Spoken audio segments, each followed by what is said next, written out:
Hey, it's Bahamas, and you're watching 101.9 KINK Radio in the live studio.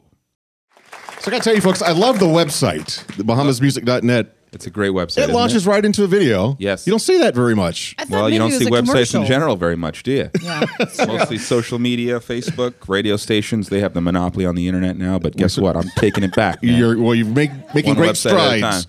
So it's you in a boat, and you're doing some cooking in a cabin, and just feels very personal. Whose idea was it? How much control does an artist have? It's my idea. I mean, the label's always asking me to make videos of, where I'm sitting in front of a big mixing console and talking about how great the sound of the guitar is and all the techniques of the recording, and that just sounds boring to me.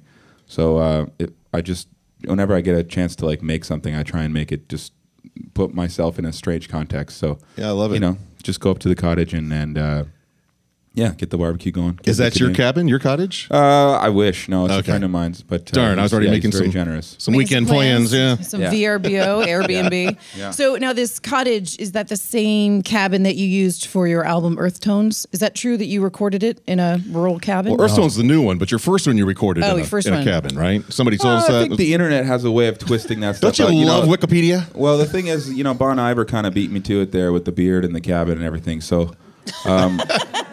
If you were a singer-songwriter around the mid-2000s and you made an album, there's an 80% chance that you recorded it in a cabin.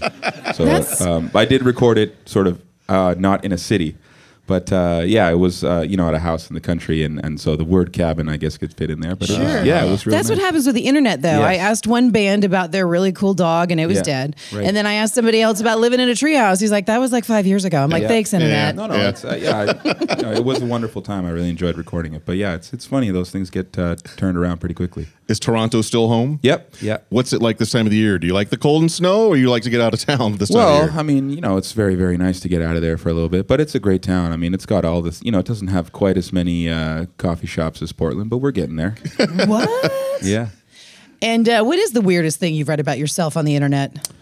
The weirdest thing? I don't know. I mean, I don't spend a whole lot of time reading about myself on the internet. You don't Google yourself? But, God, we do, and it's depressing. Yeah, I don't know. I mean, I think it's probably fairly accurate. I got a high school diploma last year. I was quite proud of that, and that made it onto the internet. So there you go. There's a beacon of educational achievement right here. That's right. Yeah. All right, we'll get out of your way. More music from Bahamas, ladies and gentlemen. All right. Thanks, guys.